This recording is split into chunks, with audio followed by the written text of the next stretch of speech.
கர்த்தருடைய பரிசுத்த நாமத்துக்கு மகிமை உண்டாவதாக. வருடந்தோறும் நாம் இந்த ஓசன்னா ஓசன்னா என்று சொல்லி பாடி பவனியாக நாம் வருகின்றோம். ஆண்டவர் எருசலேம் நகரத்துக்கு அவர் பவனியாக சென்றார். அதை நாம் நினைவு கூறுகின்றோம். இது இந்த 4 சுவிசேஷ புத்தகத்திலும் எழுதப்பட்டிருக்கிறது. எனவே 4 சுவிசேஷத்திலும் அது எழுதப்பட்டிருக்கிறது என்று சொன்னால் அதில் ஒரு முக்கியத்துவம் இருக்கிறது. எனவே தேவன் இந்த நாளிலும் கூட நாம் இந்த பாவனையிலே சென்று வந்தோம். ஓசன்னா ஓசன்னா என்று அநேக இடங்களில் உலகெங்கிலும் உள்ள பிள்ளைகள்லாம் தேவனை துதிக்கிறார்கள். ஆனால் ஓசன்னா என்று சொல்லுகின்ற அந்த வார்த்தையினுடைய அர்த்தம் அனைவருக்கு தெரிவதில்லை. ஒருவேளை நீங்கள் ஓசன்னா ஓசன்னா என்று இந்த தெருக்களில சத்தம் விட்டுக் கொண்டு சென்றீர்களே, அப்படி என்றால் என்ன என்று சொல்லி கேட்பார்கள் என்று சொன்னால் நாம் மற்றவர்களுக்கு என்ன சொல்ல முடியும்? அல்லது சிறு பிள்ளைகள் பெற்றோரிடத்துல ஓசன்னா பாட்டு சொல்லி கொடுத்தாங்க, ஓசன்னா என்ன அப்படின்னு கேட்டா நாம் சொல்ல முடியும். ஓசன்னா ஓசன்னா என்று சொல்லுகின்ற கூட்டத்தில் நாம் இருக்கின்றோம். ஆனால் அதன் பொருள் அர்த்தம் தெரியாமல் நாம் சொல்லிக் கொண்டிருக்கின்றோம். அநேக இடங்களில் அநேக போதகர்கள் மத்தியில கேட்டாலும் கூட ஓசன்னா என்று சொன்னால் என்ன என்று கேட்கும்போது அதற்கான பதிலை அதனுடைய விளக்கத்தை கொடுக்க முடியாமல் இருக்கிறார்கள். அநேக நேரங்களில் எழுதப்படுகிற அந்த வார்த்தைகள் அந்த எபிரேய மொழியில இருந்தாலும் அல்லது அந்த நாட்களில் பேசின அந்த அராமிக் மொழியில இருந்தாலும் அல்லது வேதம் எழுதப்பட்ட அந்த புதிய ஏற்பாடு கிரேக்க மொழியில எழுதப்பட்டதாக இருந்தால் சில வார்த்தைகளை அந்த எழுதுகிறவர்கள், சுவிசேஷத்தை எழுதுகிறவர்கள், இந்த வார்த்தையினுடைய பொருள் இதுதான் என்று அவர்களே எழுதி விடுகிறார்கள். உதாரணமாக நாம் சொல்ல வேண்டும் என்று சொன்னால், ரபி என்று அழைத்தார் என்று பார்க்கும்போது ரபி என்றால் என்ன என்று சொல்லி போதகரே என்ற அர்த்தமாம் என்று அவர்களே எழுதி வைத்து விடுகிறார்கள். இந்த சுவிசேஷ புத்தகம் எழுதப்பட்டது ஒவ்வொரு தனிப்பட்ட ஒரு நோக்கத்தோடு எழுதப்பட்டது. ஒரு சுவிசேஷகர் யூத ஜனங்களுக்கு எழுதுகிறார். எனவே யூதர்களுக்கு என்ன தெரியும், அவர்கள் என்ன அறிந்து கொள்ள வேண்டும் என்பதற்காக யூதர்களுக்கு எழுதப்பட்ட புத்தகம் என்று இருக்கிறது. மற்றொரு சுவிசேஷம் யூதர் அல்லாமல் கர்த்தரை ஏற்றுக்கொண்ட மற்றவர்களுக்கு எழுதப்படுகிற புத்தகம் என்று இருக்கிறது. எனவே இந்த 4 சுவிசேஷமும் வித்தியாசமான ஒரு நோக்கத்தோடு கூட எழுதப்பட்டிருக்கிறது. ஆனால் இந்த சுவிசேஷத்தில் எல்லாவற்றிலும் ஓசனா ஓசனா என்று எழுதப்பட்டிருக்கிறது. ஆனால் அதன் பொருள் என்ன? ஓசனா என்று சொன்னால் உடனடியாக எல்லோரும் சொல்வது என்னவென்று சொன்னால், கர்த்தருடைய நாமத்தினாலே வருகிறவர் ஸ்தோத்திரிக்கப்பட்டவர். அதற்கு அப்புறம் வர்றது அப்படியே சொல்லுது. அதுதான் அதனுடைய அர்த்தம் என்று நினைத்துக் கொண்டு அநேக கர்த்தருடைய நாமத்தினாலே வருகிறவர் ஸ்தோத்திரிக்கப்பட்டவர் என்று நாம் சொல்லுகிறோம். அல்லது ஓசன்னா என்று சொன்னால் கர்த்தரை துதியுங்கள் அல்லது கர்த்தரை துதிப்பது என்று நாம் சொல்லுகின்றோம். ஆனால் ஓசன்னா என்று சொன்னால் என்ன அர்த்தம் என்று நாம் பார்க்கும் பொழுது, இந்த யோவான் சுவிசேஷத்தில் பழைய ஏற்பாட்டில் சொல்லப்பட்ட தீர்க்க தரிசனமாக உரைக்கப்பட்ட 2 காரியங்களை யோவான் எழுதுகிறார். எனவே பழைய ஏற்பாட்டில் நாம் பார்க்கும் பொழுது அந்த ஓசனா என்று சொல்லக்கூடிய அந்த வார்த்தையினுடைய அர்த்தம் என்னவென்று சொன்னால்,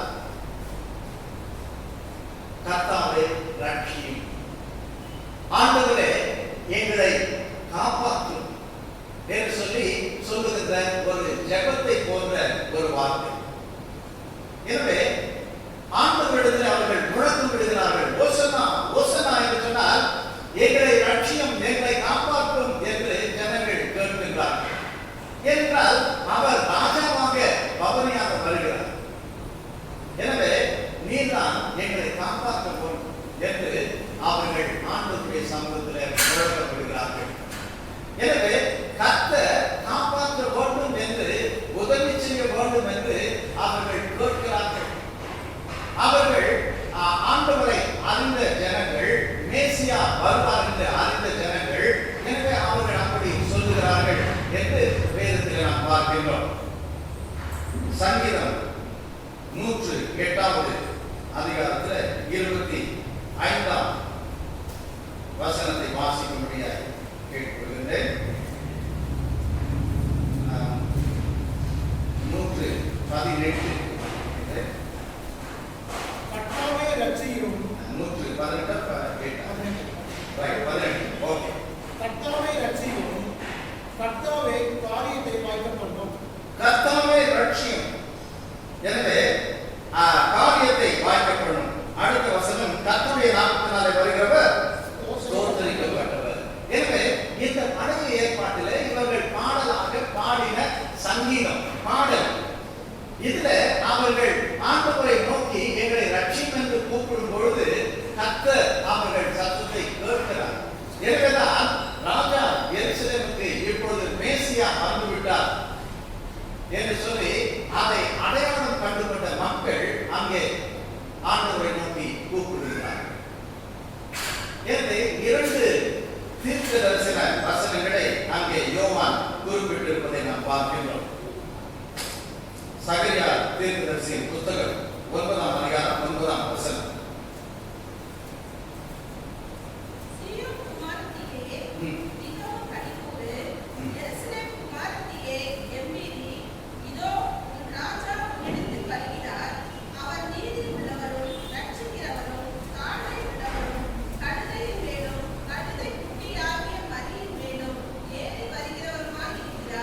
இங்கே ஆண்டவர் எப்படி ராஜாவாக மேசியாக வருவார் என்று முன்பு அங்கே தீர்க்க தரிசனமாக எழுதப்பட்டிருக்கிறது. எனவேதான் அதை நினைவு கூர்ந்து இந்த மக்கள் எல்லாம் மேசியா வந்துவிட்டார் என்று முதன் முறையாக ஆண்டவராகிய இயேசு கிறிஸ்துவை இவர் மேசியா என்று அவர்கள் அறிந்து கொண்டு ஆண்டவரிடத்தில் ஓசன்னா ஓசன்னா என்று திரளான கூட்டம் அங்கே ஆண்டவரிடத்தில் சொல்லிக் கொண்டு அவரோடு கூட வந்தார்கள் என்று பார்க்கின்றோம். எனவே தேவன் நாம் ஆண்டவரை நோக்கி ஆண்டவரே காப்பாற்றும் என்று நாம் ஆண்டவரிடத்தில் அழைக்கும் பொழுது தேவன் நம்முடைய சத்தத்தை கேட்கிறார். எனவே நாம் ஓசன்னா என்று ஆண்டவரை நோக்கி அழைக்கும் பொழுது அல்லது கர்த்தாவே நீரை காப்பாற்றும் அந்த 118ஆம் சங்கீதத்திலே 25ஆம் வசனத்திலே சொல்லப்பட்டதை நாம் நினைவில் கொள்ள வேண்டும். 107ஆம் சங்கீதத்தை நாம் எடுத்துக்கொள்வோம். சங்கீதம் 107 4ஆம் வசனத்தை வாசியுங்கள். அவர்கள் தாவரிக்கும் ஊரை காணாமல் வனாந்தரத்திலே அவாந்திர வழியாய் பசியாகவும் தாகமாகவும் ஆத்துமா தோய்ந்ததாகவும் அலைந்து திரிந்தார்கள்.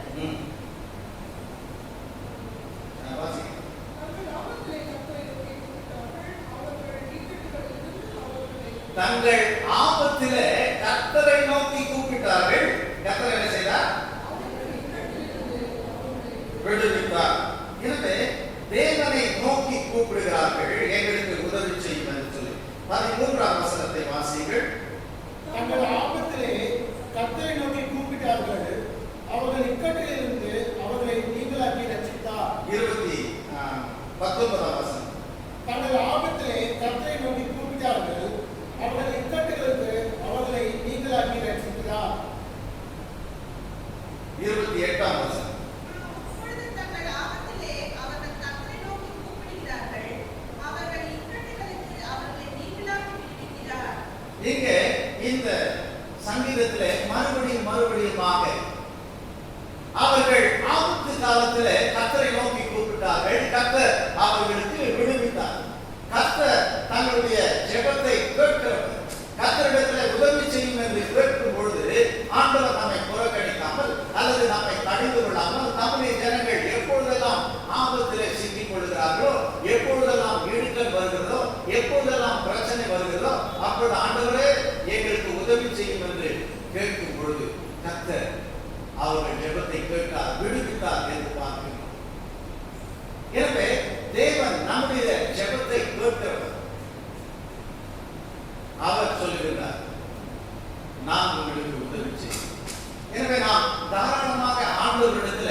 நாம் ஜெபிக்கலாம், ஆண்டவரே எங்களுக்கு உதவி செய்யும் என்று கேட்கலாம். எனவே ஆண்டவர் நமக்கு உதவி செய்கிறது. ஓசன்னா என்று பார்க்கும் பொழுது கர்த்தாவே எங்களுக்கு நீ உதவி செய்யும். அது மாத்திரம் அல்லாமல் எப்பொழுது என்று சொல்லும் பொழுது உடனடியாக. எனவே ஓசன்னா என்று சொன்னால், ஓசன் என்று சொன்னால் எங்களை காப்பாற்றும். ஓசன்னா என்று சொன்னால் இப்பொழுதே, இப்பொழுதே காப்பாற்றும், இப்பொழுதே உதவி செய்யும், உடனடியாக எங்களுக்கு உதவி செய்யும் என்று அதனுடைய அர்த்தம். எனவே நாம் ஆண்டவரிடத்தில் அப்படி கேட்கும் பொழுது தேவன் நமக்கு பதில் தருகிறார். அவர் நம்மை கடிந்து கொள்வதில்லை. நாம் எப்படிப்பட்ட தவறு செய்து எந்த இடத்துல நாம் சிக்கிக் கொண்டாலும் நாம் ஆண்டவர் நமக்கு உதவி செய்கிறார். ஆனால் அடுத்த வசனத்துல சொல்லப்படுகிற காரியங்களையும் நாம் கவனிக்க வேண்டும். அந்த 107வது சங்கீதத்துல நாம் பார்க்கும் பொழுது 9ஆம் வசனத்தை வாசியுங்கள். அவருடைய கிருபை நிமித்தமும் மனுபுத்திரருக்கு அவர் செய்கிற அதிசயங்கள் நிமித்தமும் அவரை துதிப்பார்களாக. அங்கே அவர் என்ன சொல்லுகிறார்? தங்களுக்கு ஆண்டவர் உதவி செய்கிறார். ஆனால் நாம் என்ன செய்ய வேண்டும் என்று சொன்னால், அவருடைய கிருபை நிமித்தம் மனுபுத்திரருக்கு அவர் செய்கிற அதிசயங்கள் நிமித்தம் நாம் என்ன செய்ய வேண்டும்? அவரை துதிக்க வேண்டும். எனவே ஒவ்வொரு முறையும் அந்த வசனங்கள் அவர் உதவி செய்தார் என்று வரும்பொழுது அடுத்ததாக அங்கே சொல்லப்படுகின்ற வசனம் இதுவாகத்தான் இருக்கிறது. அங்கே 21ஆம் வசனத்தை வாசியுங்கள். அவர்கள் கர்த்தரை அவருடைய கிருபை நிமித்தமும் மனுபுத்திரருக்கு அவர் செய்கிற அதிசய நிமித்தமும் ஸ்தோத்திர பலியை செலுத்தி அவருடைய கிரியைகளை ஆனந்த சத்தத்தோடு விவரிப்பார்கள். 31ஆம் வசனம். அவர்கள் கர்த்தரை அவருடைய கிருபை நிமித்தமும் மனுபுத்திரருக்கு அவர் செய்கிற அதிசய நிமித்தமும் துதித்து ஜனங்களின் சபையிலே அவரை உயர்த்தி மூப்பர்களின் சங்கத்திலே அவரை போற்றுவார்களாக. இங்கே அவர்கள் கூப்பிடுகிறார்கள், ஆண்டவர் பதிலளிக்கிறார். ஆனால் அவர்கள் தேவனை துதித்தார்கள். அவர்கள் தேவனை ஜனங்களுக்கு முன்பாக துதித்தார்கள். அவருடைய கிருபைக்காக, அவர் மனுபுத்திரருக்கு முன்பாக செய்கிற அதிசயமான காரியங்களுக்காக துதித்தார்கள். சபையிலே துதித்தார்கள், மூப்பர்களுக்கு முன்பாக துதித்தார்கள் என்று பார்க்கிறோம். எனவே நாம் தேவனை அழைக்கும் போது, தேவன் நமக்கு செய்கிற உதவிகளை நாம் பெற்றுக்கொள்ளும் பொழுது தேவனை நாம் துதிக்கிறவர்களாக இருக்கிறோமா என்று எண்ணி பார்க்க வேண்டும்.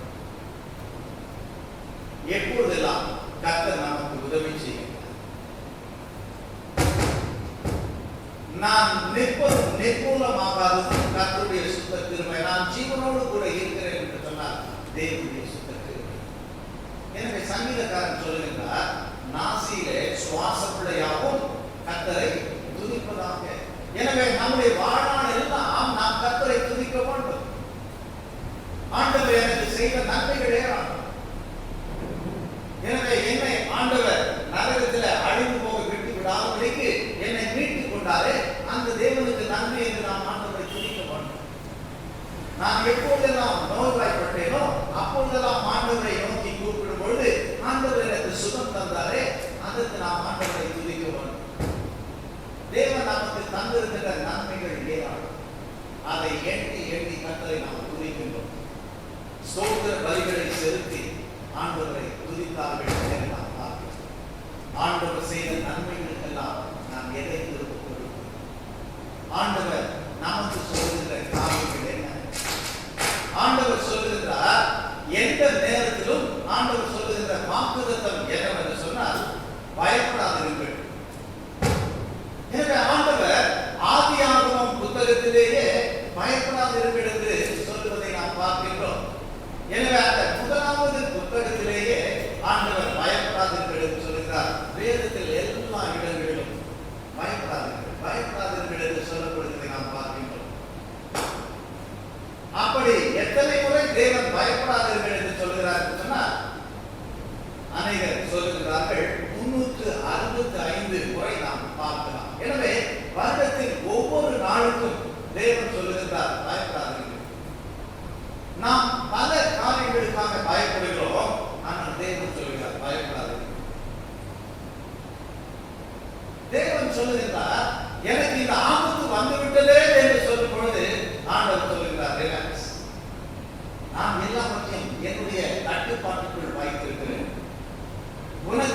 என்ன நடக்கும் என்று தெரியாது. ஆனால் நீ பயப்பட வேண்டும், நான் உன்னோடு கூட இருக்கிறேன். பயப்படாதே, எந்த சூழ்நிலை வந்தாலும் பயப்படாதே என்று ஆண்டவர் சொல்லுகிறார். எனவே நம்முடைய தேவன் எந்த சூழ்நிலையிலும் நமக்கு உதவி செய்கிறோம். நாம் பயப்படாமல் நம்முடைய வாழ்க்கையில கர்த்தரை துதித்து வாழ நாம் அழைக்கப்பட்டிருக்கிறோம். எனவே எந்த சூழ்நிலையிலும் நாம் பயந்து விடாமல், முக்கியமாக இந்த வைரஸ் பரவி வருகின்ற நாட்களிலும் கூட அருமையாய் ஒரு போதகர் சொல்லுகிறார், சபைகள் அழைக்கப்பட்டது. ஆனால் ஒரு சிலர் சொல்லுகிறார்கள், இல்லை இல்லை, சபையெல்லாம் நாம் மூடக்கூடாது. ஆனால் ரோமர் எழுதின நிருபத்தில் 13ஆம் அதிகாரத்தில் நாம் பார்க்கிறோம், அரசாங்கத்திற்கும் அதிகாரிகளுக்கும் நாம் கீழ்ப்படிந்து நடக்க வேண்டும். எனவே நாம் சபையை மூடுவது அல்லது நாம் கூடுவதை நிறுத்துவது நல்லதுதான். ஏனென்றால் நமக்கு பாதிப்பு இல்லை என்று சொன்னாலும் ஒருவேளை நம் மூலமாக மற்றவர்களுக்கு வைரஸ் வந்துவிடலாம். எனவே அப்படி நாம் ஆராதனை இல்லை என்று சொன்னாலும் அதன் மூலம் அநேக இல்லங்களுக்கு இந்த சுவிசேஷம் கடந்து செல்ல ஆன்லைன் மூலமாக கர்த்தருடைய அந்த செய்திகள் பரப்பப்படுகிறது. எனவே வீடுகளிலே அந்த காலத்திலே ஆராதிப்பதை போல வீடுகளிலே நாம் ஆராதிக்கின்றோம். அது மாத்திரமல்ல, எத்தனை இடங்களில் அநேக கர்த்தருடைய பிள்ளைகள் உதவி செய்கிறார்கள். இந்த வைரஸ் பாதிப்பினாலே லாக்டவுன் வந்துவிட்டால் எவ்வளவு கஷ்டம், அதை நாம் அனுபவித்து இருக்கின்றோம். எனவே நமக்கு கஷ்டம் என்று சொன்னாலும் நம் தேவன் பெரியவர் என்று சொல்லி நாம் அனைவருக்கு உதவி செய்திருக்கிறோம். அது மாத்திரமல்ல, நம்முடைய காவல்துறையில் உள்ளவர்கள், மருத்துவத்துறையில் உள்ளவர்கள் மற்றவர்களுக்காக கூடி ஜெபிக்கின்றோம். நேற்று தினத்திலும் உபவாசத்தோடு சபையில் கூடினோம், எல்லாருக்காகவும் நாம் ஜெபித்தோம். எனவே உள்ளங்கள் திறக்கப்பட ஆண்டவர் எதற்காக இந்த வைரஸை அனுமதித்திருக்கிறார் என்பதை நாம் அறிவோம். எனவே ஆண்டவர் அற்புதங்களை செய்கிறது. அவர் இந்த காலங்களிலும் ஆசீர்வாதங்களை கொடுக்கிறது. அவர் நம்மோடு கூட இருந்து நம்மை வழி நடத்துகிறது. எனவே அந்த தேவனை நாம் துதித்து ஸ்தோத்திரித்து பார்க்கிறோம். அடுத்ததாக நாம் என்ன பார்க்கிறோம் என்று சொன்னால், இங்கே ராஜா வருகிறார். எனவே ராஜா என்று சொல்லும் பொழுது அவர் எப்படி வருவார் என்று சொல்லி மக்கள் எல்லாம் எதிர்பார்ப்பார்கள் என்று சொன்னார். அவர் வெற்றி வேந்தனாக ராஜா என்று சொன்னார், குதிரையிலே அவர் வருவார் என்று எதிர்பார்த்தார். ஆனால் இவர் குதிரையின் மீது வரவில்லை. அந்த நாட்களிலே குதிரையை பயன்படுத்துகிறவர்கள் அதிலே அந்த படையிலே உள்ளவர்களுக்கு தலைவனாக இருக்கிறவருடைய குதிரை கொஞ்சம் உயரமாக இருக்குமா. குதிரைகளை அவர்கள் எப்படி அந்த படையிலே சேர்த்துக் கொள்வார்கள் என்று பார்க்கும் பொழுது அதனுடைய உயரத்தை கணக்கிடுவார்களாம். தங்களுடைய கைகளை வைத்து கீழிருந்து அதை அளந்து கொண்டு வரும் பொழுது எத்தனை கை அது வருகிறது என்று சொல்லி அதனுடைய முதுகு வரைக்குமாக அளந்து இவ்வளவு உயரம் இருக்கிறது என்று கணிப்பார்கள். ஆனால் தலைவர்களுக்கு உயரமான அந்த குதிரைகளை கொடுப்பார்களாம். அதிலும் ராஜா என்று சொன்னால் எல்லாருடைய குதிரையை விட அவருடைய குதிரை உயரமாக இருக்கவர். அவர் உயரத்திலே இருந்து எல்லாரையும் வழிநடத்த வேண்டும் என்று அவர்கள் குதிரைகளை அவர்கள் தெரிவு செய்வார்களாம்.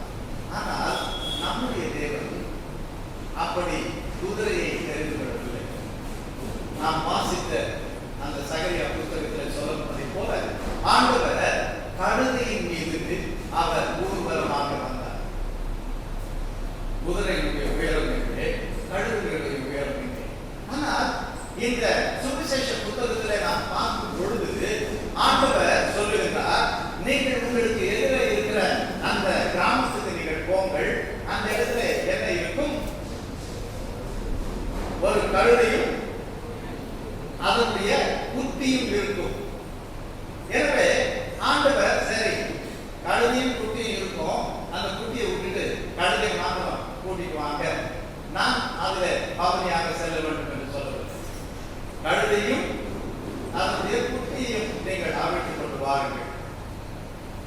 அப்ப அந்த கழுதையும் கழுதையுடைய குட்டிக்கும் சொந்தக்காரர் வந்து கேட்பாங்கல்ல, யார் பண்ணீங்க, ஏன் இதை கேட்பாங்க. ஆனா நீங்க அதுக்கு என்ன பதில் சொல்லுங்க? ஆண்டவருக்கு வேண்டும் என்று சொல்லுங்கள். ஆண்டவருக்கு தெரியும் யாரிடத்துல கேட்டால் அதை மறுக்காமல் கொடுப்பார்கள். எனவே அங்க போக கேளுங்க, கொடுப்பார்கள். எனவே தேவன் அவருக்கு கொடுக்கின்ற உள்ளங்கள் உண்டு. எனவே நாம் எப்படிப்பட்டவர்களாக இருக்கிறோம்? ஆண்டவருக்கு என்று கேட்டால் இல்லை என்று கொடுக்கிற உள்ளங்கள் நம் மத்தியில் இருக்கிறார்கள் அல்லவா? அல்லது ஆண்டவருக்கு என்று கொடுப்பதற்கு என்னிடத்தில் இல்லை, தேவன் கொடுப்பதெல்லாம் நான் அனுபவிக்க வேண்டும், நான் சந்தோஷமாக இருக்க வேண்டும், எனக்கு நான். எனவே ஆண்டவருக்கு நீங்கள் கேட்டால் நாங்கள் கொடுக்க மாட்டோம் என்று சொல்லுகின்ற மக்களும் நம்மிடையே இருக்கிறார்கள். நாம் எப்படி பண்ணுவோம்? நம்முடைய சபையில ஏதாவது தேவை என்று சொன்னார் யாரிடத்துல கேட்கும்படி ஆண்டவராக ஏதாவது தேவை என்று சொன்னார் எப்பவுமே நம்ம ஜெபம் பண்ணுவோம். என்கிட்ட வந்து கூடாது ஆண்டவரே,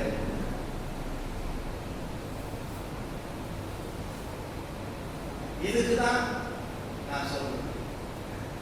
வேலை கிடைச்சாலும் சொல்றது இல்லை, வேலையில உயர்வு கிடைச்சாலும் சொல்றது இல்லை. சம்பளம் உயர்வு கிடைச்சதுன்னு சொன்னா உடனே மாஸ்டர் கணக்கு போட்டுதான் சம்பளம் கொடுக்குறியா அப்படின்னு கேட்டு நாம் யாரிடத்திலும் அப்படி வற்புறுத்தி கேட்பதில்லை, வாங்குவதில்லை. அல்லது நீ அப்படி தசமபாகம் கொடுக்கவில்லை என்று சொன்னால் நீ அப்படி போவாய், இப்படி போவாய், கர்த்தர் உன்னை தண்டித்து விடுவார், ஒன்றும் விருத்தி ஆகாது, அப்படி இப்படி என்று சொல்லி பயம் காட்டி நாம் கேட்கவில்லை. தேவன் நம்முடைய உள்ளத்தில் எந்தெந்த பிள்ளைகளுக்கு அவர் அந்த ஆவியினால் ஏதுகிறாரோ அவர்கள் கொடுப்பதுதான் ஆசீர்வாதம். எனவே தேவன் சொல்லுகிறார், எனக்கு ஒரு கழுதை தேவை, அதை எடுத்துக் கொள்வார். அநேகர் சொல்லுகின்ற காரியம் என்னவென்று சொன்னால், இந்த உலகம் நம் ஆண்டவர் படைத்தது. அவர் ஏழை அல்ல, அவர் ராஜாதி ராஜா, அவர் ஐஸ்வர்யவான். அவருடைய பிள்ளைகள் எல்லாம் நிச்சயமாக ஏழைகளாக இருக்க முடியாது. அவர் தேவன் ஆசீர்வதிக்கிறார் என்று சொன்னால் இடம் கொள்ளாமல் போக மட்டும் ஆசீர்வதிப்பார். அவர் நம்முடைய வாழ்க்கையில நம்மை உயர்த்துவார், நம்மை ராஜாக்களாக வைப்பார், பெரிய பிசினஸ் மேனாக வைப்பார், செல்வ செழிப்பை தேவன் நமக்கு கொடுப்பார்.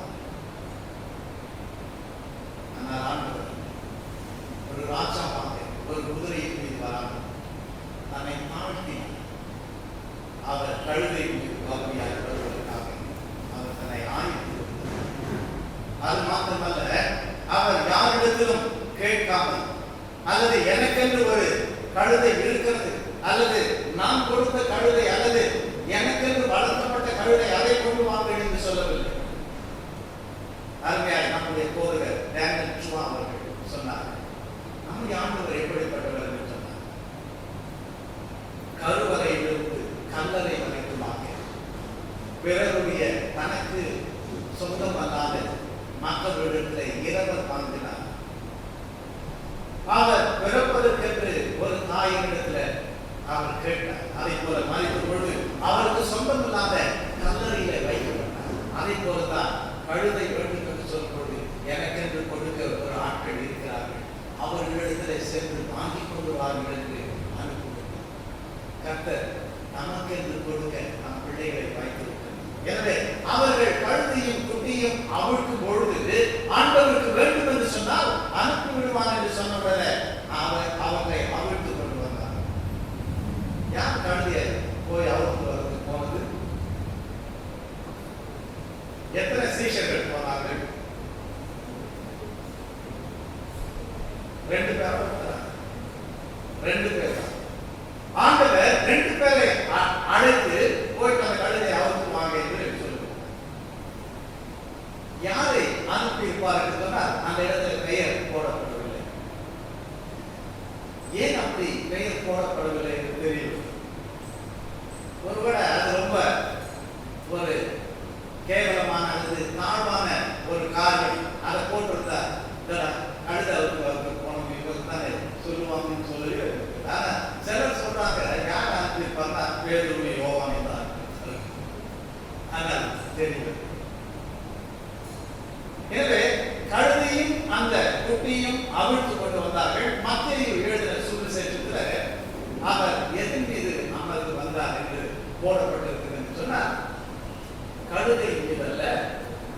கழுகின் குட்டி.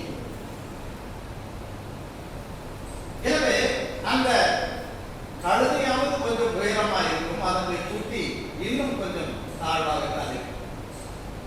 ஒருத்தர் சொல்றாரு, அதுல ஆண்டவர் ஏறி உட்கார்ந்து அவருடைய கால் கூட தலையில தான் பட்டிருக்கும், அந்த மாதிரி தான் வந்திருப்பாங்க, கழுது மேல அவர் ஏறி வந்திருக்க மாட்டார் என்று சொல்லுறாரு. ஆனால் நிறைய பேர் என்ன சொல்றாங்கன்னா, கழுத மேல அவர் வருவாரு, குட்டி பின்னாடி வரத அவங்க எல்லாம் பறந்துட்டார். ஆனால் அப்படியா? அந்த கழுதை எப்படிப்பட்டதா இருக்க வேண்டும் என்று அங்கே எழுதப்பட்டிருக்கிறது. ஒருவரும் ஒரு கால் அதன் மேலே ஏறி இல்லாத அந்த கழுதை. எனவே தேவன் அதற்கென்று வைத்திருந்த அந்த கழுதை குட்டியின் மீது பவனியாக வருகிறார் என்று நாம் பார்க்கின்றோம். அப்படி என்றால் எதுக்கு அந்த அம்மா கழுதை, தாய் கழுதை அங்கே வர வேண்டும் என்று நினைக்கிறோம். குட்டி தாய் தன்னோடு கூட இருக்கிறது என்று சொன்னால் அது தவறாமல் வரும் என்று சொல்லி அனைவரும் சொல்லுகின்றார்கள். எனவே ஆண்டவர் பயன்படுத்தின அந்த கழுதை குட்டியை நாம் பார்க்கிறோம். அப்படி அவர்கள் கொண்டு வரும்போது, அந்த கழுதையை கொண்டு வரும்பொழுது அவர்கள் என்ன ஆண்டவர் இப்படியெல்லாம் செய்கிறாரே என்று சொல்லாமல் மகிழ்ச்சியோடு கூட அவர்கள் அதை செய்தார்கள். எப்படி தெரியும் என்றால், அந்த கழுதை மீது தன்னுடைய ஆடைகளை போட்டு ஆண்டவரை உட்கார வைக்கிறார். கழுதைத்தானே சுமந்து கொண்டு வருகிறது. ஆண்டவர் நடந்து வந்தால் அவருடைய பாதங்களுக்கு வேண்டும் என்றால் நாம் பூ போடலாம் அல்லது நம்முடைய துணிகளை போடலாம். ஆனால் கழுதை நடந்து வரும் பொழுது அங்கே துணிகளை போட்டார்கள், இலைகளை போட்டார்கள் என்று பார்க்கிறோம். அங்கே அவர்கள் அந்த ஓலைகளை அவர்கள் கொடுத்தார்கள் என்று சொன்னால், வெற்றி பெற்று வருகின்ற ஒரு ராஜா அவரை அவர்கள் உயர்த்தி அவர்களுக்கு கொடுக்கின்ற அந்த ஓலைகளை பிடித்துக் கொண்டு வந்தார்கள். எனவே ஓசன்னா ஓசன்னா என்று சொன்னால், ராஜா வந்து விட்டார், இப்பொழுதே எங்களை காப்பாற்றும், இந்த ரோம ஆதிக்கத்திலிருந்து அல்லது இந்த அரசியல் காரியங்களிலிருந்து நீர் எங்களை விடுவித்து இஸ்ரவேல் மக்களுக்கு ராஜ்யத்தை கொடுக்குவார். எனவே அவர்கள் எதிர்பார்த்த ராஜா மேசியா இவர்தான் என்று ஆர்ப்பரித்தார்கள். அங்கே நாம் வாசித்த வேத பகுதியில் பார்க்கின்றோம், அவர்கள் பேசிக் கொள்கிறார்கள், நம்ம தான் என்ன செஞ்சு என்ன பிரயோஜனம், ஏன் சொன்னா உலகமே அவர் பின்னாடி போகிறது என்று சொல்கிறார். அப்படி என்றால் எவ்வளவு கூட்டம் அல்லது எவ்வளவு பேர் ஓசனா ஓசனா என்று ஆர்ப்பரித்தார்கள் என்று பார்க்கின்றோம். ஆனா அதை கேட்கும் பொழுது சிலருக்கு பிடிக்கவில்லை. அப்ப அவங்க என்ன சொல்றாங்க, ஏசப்பாடு வந்து என்ன இப்படி சத்தம் போடுறாங்க, அதனால இவர்களை அமைதலாக இருக்கும்படி சொல்லும் அப்படின்னு சொல்றாங்க. ஏசப்பா என்ன சொல்றாரு, இவர்கள் அமைதலாக இருந்தால் இந்த கல்லுகள் எல்லாம் என்னை துதிக்கும் என்று சொல்லுகிறார். எனவே அவ்வளவு தூரம் அவர்கள் துதிக்கிறார்கள். அவர் மேசியா ராஜா என்று அவரை துதிக்கிறார்கள். ஆனால் அடுத்த வாரத்திலேயே இவர் எங்கள் ராஜா அல்ல, இவரை சிலுவையில் அறையும் என்று கூக்குரலிட்டார்.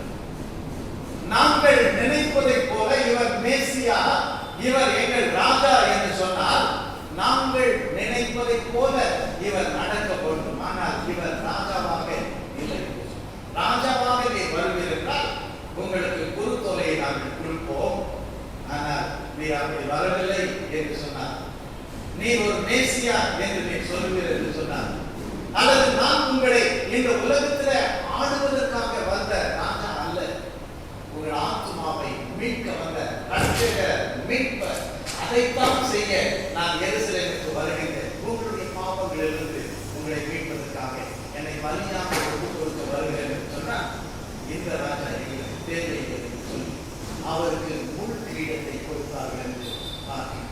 எனவே நாமும் கூட நம் ஆண்டவர் எப்படிப்பட்டவர் என்று சொல்லும்போது நாம் நினைத்துக் கொள்ளலாம், எனக்கு பிரச்சனை வேண்டாம், இந்த இயேசுவை ஏற்றுக்கொண்டால் இப்படித்தான் செய்ய வேண்டும். சிலர் சொல்லுகிறார்கள், இயேசு கிறிஸ்துவை என்று சொன்னார், அவர் எப்படிப்பட்டவர், அதிசயம் அற்புதங்களை செய்தவர், சர்வ வல்லமை உள்ளவர் என்ற ஆண்டவருக்கு அவர்கள் கட்டளை இடுவதை போல சொல்லுகிறார்.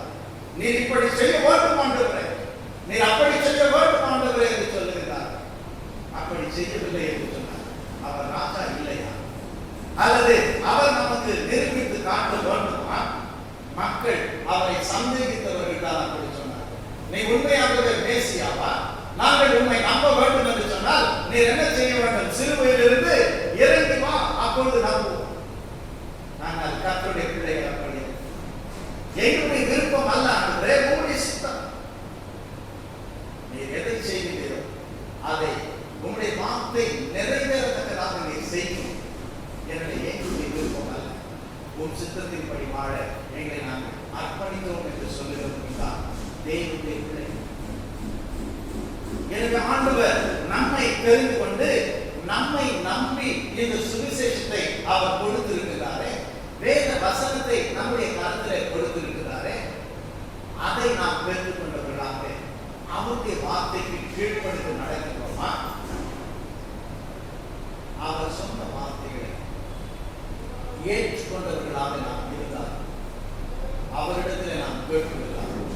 நீ இப்படி சொன்னீர்கள், நீ செய்யும் என்று சொல்லி நீ சொன்ன வாக்கு இதுதானே ஆண்டவரே என்று நாம் அவரிடத்தில் கேட்கிறோம். தவறான விதத்தில் ஆண்டவர் எப்படி ராஜாவாக வர வேண்டும் என்று சொன்னார். நாங்கள் நினைத்ததை போல இவர் வர வேண்டும் என்று அவர்கள் எதிர்பார்த்ததை போல நம்முடைய வாழ்க்கையில் கூட அவர் இப்படித்தான் செய்ய வேண்டும் என்று வசனங்களை தவறாக அவரிடத்தில் காண்பித்து வசனத்தை சரியாக புரிந்து கொள்ளாதவர்கள் தங்களை தாங்களே ஏமாற்றிக் கொள்ளுகிறவர்களாக இருக்கிறார். எனவே அவருடைய வேத வசனம், அவர் சொல்லுகின்ற வசனம், அதை நாம் ஏற்றுக்கொண்டவர்களாக அதற்கு கீழ்ப்படிந்து நடக்கின்றவர்களாக நாம் இருக்கிறோமா என்று பார்க்கிறோம்.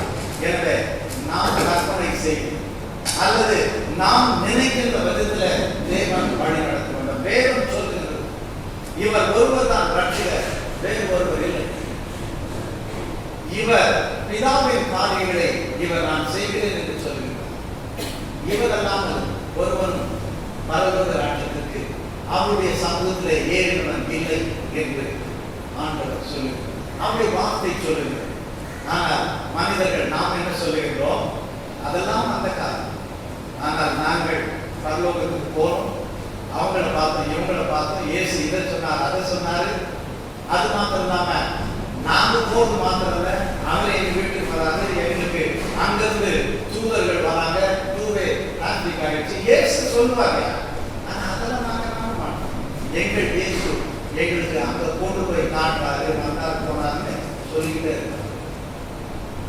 எதை நம்ப? அவரை இந்த உலகத்திற்கு கொண்டு வருவதற்கு ஏறினவன் யார்? இறங்கினவன் யார்? அவர் ஒருவர் தானே என்று சொல்லி வேதம் சொல்கிறது. நாம் சொல்லிக் கொண்டிருக்கிறோம். அவர் சொல்லுகிறார், நான் உங்கள் மத்தியிலே இருக்கிறேன். ஆனால் அனைவர் சொல்லுகிறார்கள், இல்லை, நாங்கள் அழைத்தால் தான் வருவார், நாங்கள் துதித்தால் தான் வருவார் என்று சொல்லிக் கொண்டிருக்கிறார். எனவே வேத வசனம் என்ன சொல்லுகிறது? நாம் விரும்புகின்றபடி அவர் ராஜாவாக வரவில்லை என்றபடினாலே உமக்கு முழு கிரீடம் என்று சொன்ன அந்த மக்களை போல நாம் இருக்கிறோமா? அவர் ராஜாவாக கழுதை மீது தாழ்மையாய் வந்தாலும் அவரை ஏற்றுக்கொண்ட மனிதர்களை போல நாம் அவரை ஏற்றுக்கொண்டு இந்த வாழ்க்கையில அவருடைய வார்த்தைக்கு கீழ்ப்படிந்து நடக்கிறவர்களாக நாம் இருக்கிறோம். அதிக வசதிக்கு வேண்டாம் என்று சொல்லுகிறோம். ஊரார் பார்க்கும்படி நீ உதவிகளை செய்ய வேண்டாம் என்று சொல்லுகிறோம். நீ உபவாசம் இருக்கும் பொழுது எண்ணெய் பூசிக்கொண்டு உன் முகத்தை நல்லாவே வைத்துக் கொள், முகமானதா இருக்காதே. நீ உபவாசம் இருப்பது மற்றவர்களுக்கு தெரியக்கூடாது. ஆனால் நாம் என்ன செய்யறோம்? ஒரு நாள் உபவாசனால போஸ்டர் அடிச்சு கொடுத்திருக்கோம். உபவாசம் ஆண்டவருக்கு அது பிடிக்குமா? ஆண்டவர் எதை வேண்டாம் என்று சொல்லுகிறாரோ அதைத்தான் நாம் செய்து கொண்டிருக்கின்றோம். எனவே அப்படி செய்கின்ற கூட்டமாய் மாறிக்கொண்டிருக்கின்ற வழியில் கர்த்தருடைய வேத வசனத்தை நாம் எடுத்துக்கொண்டோம். ஆண்டவர் அவருடைய வார்த்தை அவர் சொல்லுகிறார், அவருடைய நாமத்தின் மேல் விசுவாசம் உள்ளவர்களால் அவரை ஏற்றுக்கொண்டவர்கள் எத்தனை பேர்களோ அத்தனை பேர்களும் தேவனுடைய பிள்ளைகளாக கூடி அதிகாரம் கொடுத்தார். எனவே நான் தேவனுடைய பிள்ளை, நான் நம்முடைய விசுவாசத்தை ஏற்றுக்கொண்டேன். அந்த விசுவாசத்தை என் உள்ளத்திலே தந்தவர் தேவன். அடிக்கடி தேவனோடு கூட நாம் போட்டி போடுகிறவர்களாக இருக்கிறோம். ஆண்டவர் சொல்லுகிறார், நான் இலவசமாக உனக்கு ரட்சிப்பை தருகிறேன். ஆனால் நாம் அதை ஏற்றுக்கொள்வதில்லை. இல்லை, ஆண்டவர் ரட்சிப்பை இலவசமாய் எனக்கு கொடுப்பதில்லை. அவர் செஞ்சால் சிலுவையில பாதி வேலைய மீதி வேலையை நான் தான் செய்யணும் என்று சொல்லி ஆண்டவர் சொல்றாரு, கிரியினால நீதிமானாக்கப்பட முடியாது. ரோமருக்கு எழுதின நிருபம் 4ஆம் அதிகாரம் 4ஆம் 5ஆம் வசனத்தை வீட்டில் சென்று நீங்கள் வாசித்து பாருங்கள். ஒரு முறை வாசிக்க பார்க்கலாம். ரோமருக்கு எழுதின நிருபம் 4ஆம் அதிகாரம் 4ஆம் 5ஆம் வசனம். கிரியை செய்கிறவனுக்கு வருகிற கூலி கிருபை என்று எண்ணப்படாமல், வருகிற அந்த கூலி கிருபை என்று எண்ணப்படாது. அவர் சொல்றாரு, கிரியை என்று சொன்னால் எந்த செயலை செய்தாலும் அதுக்கு உனக்கு கிடைக்கிறது கிருபை கிடையாது. அதுக்கு கிடைக்கிறது என்னது? கூலி. அதுக்கு கிடைக்கிறது கூலி. நம்ம ஒரு காரியம் செஞ்சா அதுக்கு கூலி தான் கிடைக்கும், கிருபை கிடைக்காது. எனவே நான் ஒரு காரியத்தை செய்தேன் என்று சொன்னால் அதுக்கு உனக்கு கூலி கிடைக்கும், கிருபை கிடைக்காது அப்படின்னு கிளியரா சொல்றேன். எனவே அது எப்படியா? அது கடன் என்று எண்ணப்படும். ஏன்னா ஒருத்தர் ஒன்றை செஞ்சா அவனுக்கு கொடுக்க வேண்டியது கடமை. ஆனா தேவன் நமக்கு கடன் பட்டவர் அல்ல. நான் செஞ்ச ஆண்டவரே, அதனால கொடுக்க வேண்டும். நீங்க எனக்கு கடன் பட்டு இருக்கிறீங்க நம்ம யாரும் சொல்ல முடியாது. எனவே நாம் செய்வதற்கு நமக்கு கூலி கிடைக்கும், கிருபை கிடைக்காது. அதனால அந்த வசனத்தை வாசிக்க, கிரியை செய்கிறவனுக்கு வருகிற கூலி கிருபை என்று எண்ணப்படாமல் கடன் என்று எண்ணப்படும். கடன் என்று எண்ணப்படும். ஒருவன் கிரியை செய்யாமல் பாவியை நீதிமானாக்குகிறவன். ஒருவன் கிரியை செய்யாமல், ஒருத்தன் எந்த காரியத்தை செய்யவே வேண்டாம். எனவே ஆண்டவர் சொல்றாரு, ஒருவன் கிரியை செய்யாமல் பாவியை என்ன செய்யறாரு? நீதிமானாக்குகிறார். நீ நீதிமான் ஆக்கப்படுவதற்கு அல்லது நீதிமான் ஆவதற்கு ஒரு கிரியைகள் தேவையில்லை என்று ஆண்டவர் சொல்லுகிறார். நம்முடைய தேவன் யார் என்று சொன்னால் அவர் விசுவாசத்தினாலே நீதிமானாக்குகிறது. அந்த 5ஆம் வசனத்தை மறுபடியும் வாசிங்க. ஒருவன் கிரியை செய்யாமல் பாவியை நீதிமானாக்குகிறவனுக்கு விசுவாசம் வைத்தவனாய் இருந்தால் அவனுடைய விசுவாசமே அவனுக்கு நீதியாக எண்ணப்படும். கிரியை அல்ல, அவனுடைய விசுவாசம் தான் அவனுக்கு நீதியாய் எண்ணப்படும். எனவே ஒருவன் கிரியை செய்யாமல் அவனை நீதிமானாக்குகிறவர் இயேசு கிறிஸ்து. ஆனால் அநேகர் என்ன சொல்லுகிறார்கள்? இல்லை, ஆண்டவர் இலவசமாய் விசுவாசத்தை மாத்திரம் போதுமா என்று சொல்லி எதை செய்ய வேண்டும்? அதை செய்ய வேண்டும். எதை செய்ய வேண்டும்? நீ ஞானஸ்தானம் எடுக்க வேண்டும், நீ அப்படி ஞானஸ்தானம் எடுக்க வேண்டும், நீ பாஷை பேச வேண்டும், நீ அதை செய்ய வேண்டும். இதெல்லாம் கர்த்தருடைய பிள்ளைகளாய் ஆன பிறகு தேவன் தருகிற கிருபை வரங்கள். ஆனால் இதை செய்தால்தான் நீ தேவனுடைய பிள்ளை, நீ நீதிமானாக முடியும் என்று சொன்னால் தவறு. ஆண்டவர் சொல்கிறார், கிரியை இல்லாமல் உன்னை என்ன செய்கிறாரா? நீதிமான் ஆக்குகிறார். ஆனா இல்ல ஆண்டவர், இலவசமா நீங்க எதுக்கு எனக்கு செய்யணும்? அதனாலதான் பவுல் சொல்றாரு, கிருபையினால அந்த எபேசியர் 2ஆம் அதிகாரத்தில் சொல்றாரு, கிருபையினாலதான் விசுவாசத்தை கொண்டு ரட்சிக்கப்பட்டீர்கள். ஆனா மனுஷன் நம்ம ஏற்றுக்கோமா? ஏற்றுக்கவே மாட்டோம். ஆண்டவர் சொல்றாரு, கிருபையினால விசுவாசத்தை கொண்டு ரட்சிக்கப்பட்டீர்கள் சொல்றாரு. அதுவும் இல்லாம அடுத்தது என்ன சொல்றாரு? இது உங்களால் உண்டானதல்ல. நம்ம என்ன சொன்னா, அதே முடியும், எங்களால தான் வந்தது, நாங்க தானே விசுவாசிக்கிறோம், அல்லது நாங்க தானே ஞானஸ்தானம் பெற்றோம், அல்லது நாங்க தானே இதை செஞ்சோம் அப்படின்னு நம்மளுக்காக ஏதாவது ஒண்ணு நம்ம செய்யணும் அப்படின்னு சொல்லிட்டு இல்ல. ஆண்டவர் சொல்றாரு, இது உங்களால் உண்டானது அல்ல, இது என்னது? தேவனுடைய ஈவு, இலவசம், இனம்.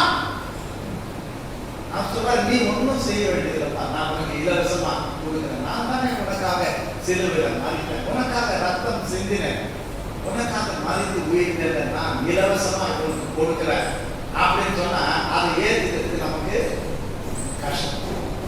அப்படி சொன்னா எப்படி ஆகுது? இலவசமா கொடுத்தாங்க வாங்கிக்குமா, அப்படியெல்லாம் வேண்டாம். நீங்க செஞ்சதை நீங்க செஞ்சிட்டீங்க, நாங்க செஞ்சதை செஞ்சதான் எங்களுக்கு திருப்பி. அதனால இத அங்க அவர் என்ன சொல்றாரு, இது இலவசம் இனாம்னு சொல்லிட்டு விட்டு இல்ல. அடுத்தது என்ன சொல்றாரு, ஒருவரும் பெருமை பாராட்டாதபடி கிரியையினால் உண்டானதுல பெருமை பாராட்டாதன்னு ஆண்டவர் சொல்றாரு. நாங்க பெருமை பாராட்டுவோம், அது எப்படி நாங்க விட்டு கொடுக்குறது அப்படின்னு சொல்லி பெருமையில எகிரி, நான் இதனால தான் எனக்கு அது வந்தது, இதனால தான் இது வந்ததுன்னு சொல்லி ஆண்டவர் என்ன சும்மாவா கொடுப்பாரு அப்படி இப்படின்னு சொல்லுவாங்க. ஆனால் மிக மிக தவறாக நமக்காக வந்த ரட்சகரை, மீட்பரை, இலவசமாய் நம்மை ஆசீர்வதிக்கிற தேவனை நம்ம எப்படியெல்லாம் காண்பித்துக் கொண்டிருக்கிறோம். கவனம். ஆண்டவர் சொல்றாரு பெருமை பாராட்டாதன்னு சொல்றாரு.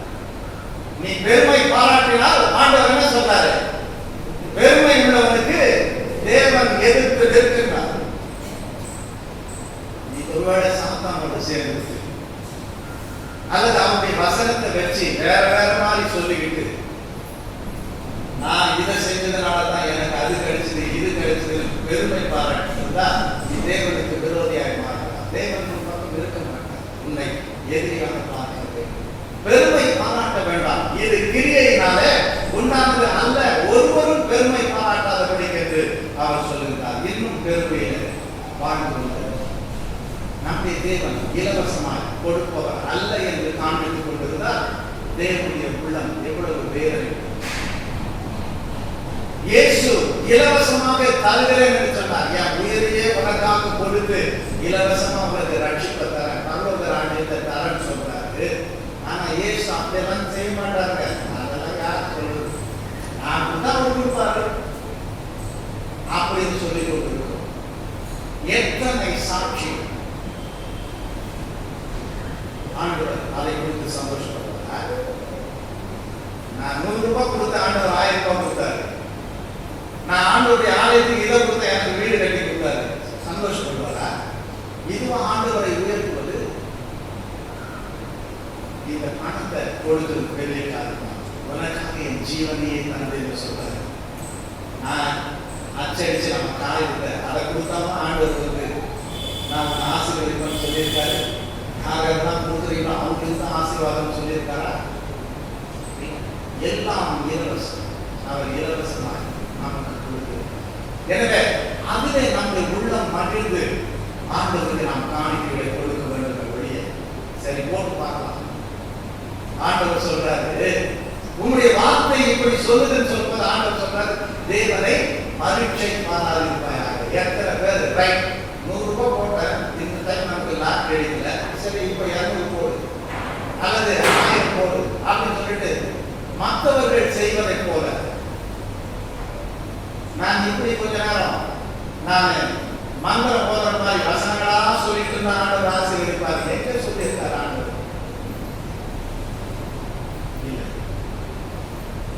கேளுங்கள் கொடுக்கணும்னு சொல்றாரு.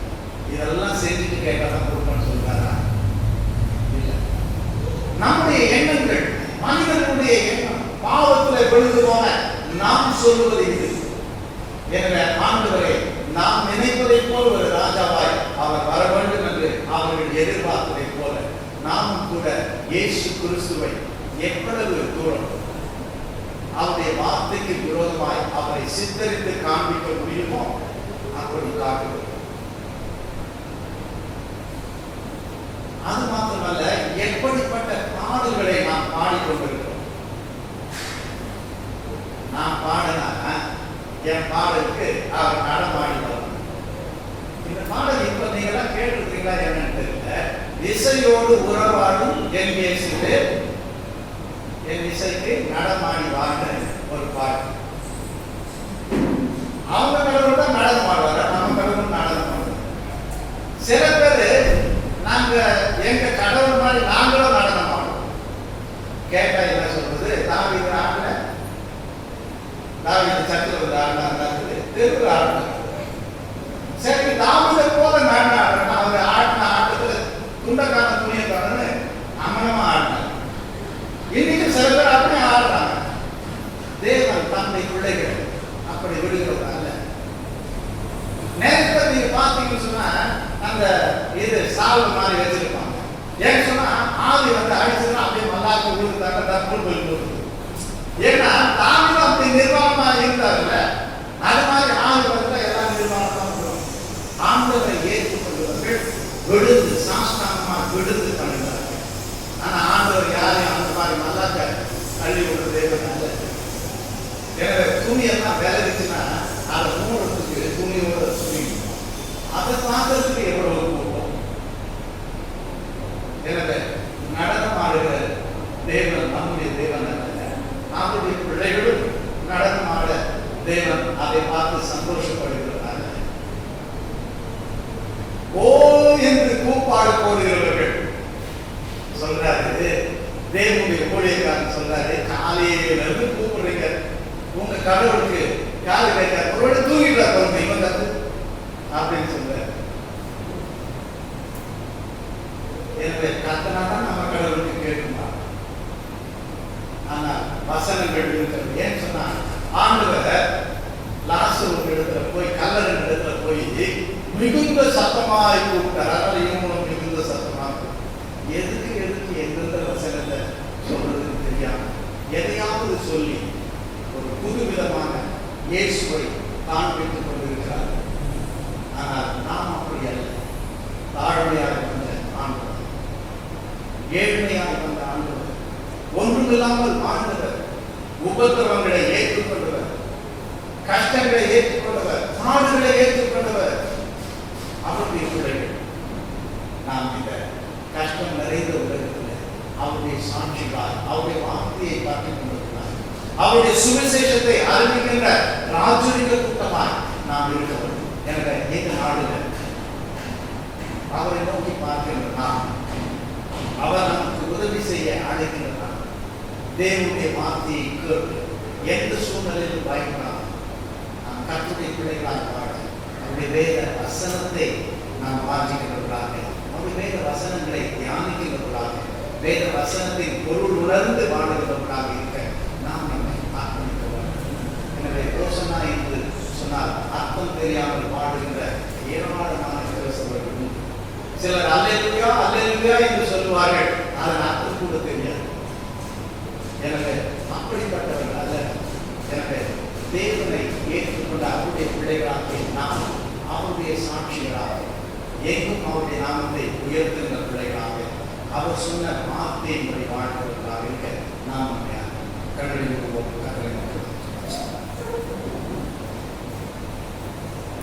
பரிசுத்தமுடையவர்கள் பரலோகத்தில் இந்த ஆசீர்வாதமான நாடுகாய் நான் சொல்கிறேன். ஓசன்னா என்று சொன்னால் அதன் பொருளை நாங்கள் உணர்ந்து கொள்ள கத்தரை இடைப்பட்டு நான் சொல்கிறேன்.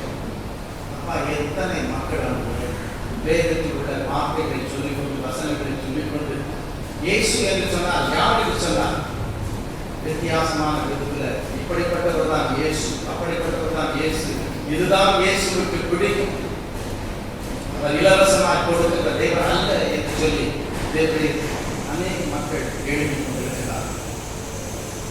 இப்படிப்பட்ட பொல்லாத உலகத்தில் அவர்கள் நாங்கள் உங்களுடைய பிள்ளைகளாக தேவனை உங்களுடைய வசனத்தை உயர்த்துகின்ற பிள்ளைகளாக, உங்களுடைய வார்த்தைகளை உயர்த்துகின்ற பிள்ளைகளாக தவறான விதத்தில் ஆண்டுற உண்மை போதித்து தேவனுடைய உண்மை ஆராதித்துக் கொண்டிருக்கிற மக்களின் மத்தியில் நாங்கள் உண்மையுள்ள பிள்ளைகளாக தேவனுடைய உன்னுடைய சத்தியத்தை உயர்த்துகின்ற பிள்ளைகளாக இருக்க எங்களுக்கு உதவி செய்யும். ஆமாம், நாளுக்காக நன்றி செலுத்துகிறோம், வார்த்தைகளுக்காக நன்றி செலுத்துகிறோம். உங்களுடைய வார்த்தைகளை வாசித்து தியானித்து அதன்படி வாழ வேத அறிவில் நாங்கள் வளர கர்த்தரைகளோடு பேச தேவனுடைய உங்களுடைய சத்தத்தை கேட்கிற பிள்ளைகளாக இருக்க எங்களுக்கு உதவி செய்யும். கேட்ட சத்தியத்தை ஆண்டுகிற அலட்சியமாய் விட்டுவிடாமல் தேவனுடைய ஒவ்வொரு பிள்ளைகளும்